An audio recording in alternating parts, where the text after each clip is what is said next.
Have you ever had a dream that someone told you was worthless? Meet Maya, a young artist living in a big city. Her art is different, made with new technology. But the old art world doesn't understand it.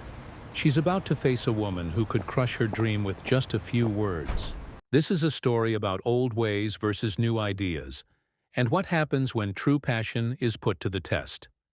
Before we continue the story, we would love to know where you are watching from. Please let us know in the comments so we can bring more stories that you will enjoy. And don't forget to hit that subscribe button so you never miss what's coming next. Now, let's dive into the story. Genevieve's art gallery was less like a room and more like a temple. The walls were perfectly white. The floors were a polished, dark wood that reflected the soft, expensive lights from the ceiling. Each painting hung with mathematical precision, surrounded by empty space. It was a place for silent respect and serious money. Into this quiet temple walked Maya. Maya was in her mid-20s, with bright, hopeful eyes. In her hands, she wasn't carrying a canvas. She was holding a sleek black tablet. Her heart was beating fast, a nervous drum against her ribs. This was Galerie La Roche, one of the most respected galleries in the country. Getting a meeting with its owner, Genevieve Dubois, was like getting a ticket to the moon.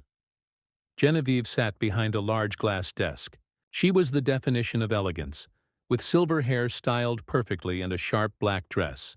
Her smile was polite, but her eyes were cold as ice. "You have 5 minutes, Ms." Genevieve glanced at a paper. "Ms. Chen." "Thank you so much for seeing me, Ms. Dubois," Maya said, her voice a little shaky. "I have my portfolio right here." She carefully placed the tablet on the desk and swiped the screen. An image appeared.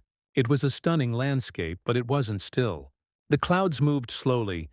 The colors of the sunset shifted in a gentle, hypnotic rhythm. It was beautiful. Genevieve stared at the screen, her expression unreadable. Maya swiped again. This time, a portrait of a woman whose expression subtly changed from sad to thoughtful to hopeful over the course of a minute. Each piece was digital, alive with motion and light. "As you can see," Maya began, finding her confidence, "I use digital tools and AI-driven algorithms to create pieces that evolve. The art isn't just a single moment in time. It's a living experience." Genevieve leaned back in her chair. She didn't look impressed. She looked disappointed. She picked up the tablet, holding it as if it were a strange and uninteresting object. "So," Genevieve said, her voice smooth and sharp, "you don't paint? With brushes? With oils?" "I paint with light and with code," Maya explained eagerly. "The AI helps me create patterns and movements that would be impossible by hand. It's a partnership between my creativity and the technology." Genevieve placed the tablet back on the desk with a soft click. The sound echoed in the silent room. She looked directly at Maya, and her polite smile finally dropped. "My dear," she said, her tone dripping with condescension, "this isn't art. This is a screensaver. A machine made it. There is no soul in a line of code. There is no struggle, no human touch. Art is about the texture of the paint, the smell of the canvas. It's not about this." Maya felt her cheeks flush with heat. Every word was a tiny pinprick to her heart. "I programmed the AI," Maya said softly. "It's my vision. My soul is in the design." Genevieve held up a hand to stop her. "Please, don't be dramatic. You're a talented technician, I'm sure. But you are not an artist. Not a real one. Galerie La Roche deals in real art." And with that, the meeting was over. Genevieve stood up, a clear signal for Maya to leave. Maya walked out of the gallery and back onto the busy city street. The world felt gray and colorless. Genevieve's words echoed in her mind. Not a real artist. She had never felt so small. For the next few weeks, Maya lost her motivation. She would sit in her small apartment, surrounded by her computers and screens, and feel nothing. Maybe Genevieve was right. Maybe she was just playing a game. Then, one evening, scrolling through a design website, she saw it. An announcement. The city was building a new international airport terminal. They were holding a competition to commission a massive art piece for the main departures hall. It was the biggest, most important art project in the city in 50 years. Maya's heart skipped a beat. She read the details. The submissions were to be sent in anonymously. The winner would be chosen by a special committee: architects, city planners, tech innovators, and only one traditional art critic. This was her chance. A chance to be judged on her work alone, not by a person like Genevieve. A new fire lit inside her. She was going to pour everything she had into this one project. Meanwhile, Genevieve was already making plans.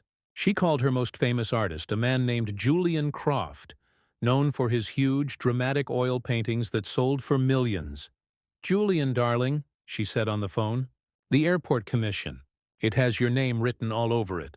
We will create a masterpiece, a testament to the power of real physical art." She was certain they would win. For 2 months, Maya barely slept. She designed her proposal. She called it the Living Welcome. It would be a massive digital mural covering an entire wall of the terminal. But it wouldn't be a simple video loop. She designed a system that would connect to the airport's live data. The colors of the mural would change based on the weather outside.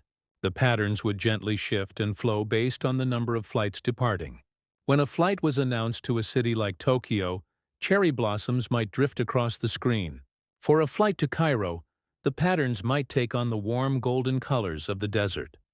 Her art would be connected to the building's purpose.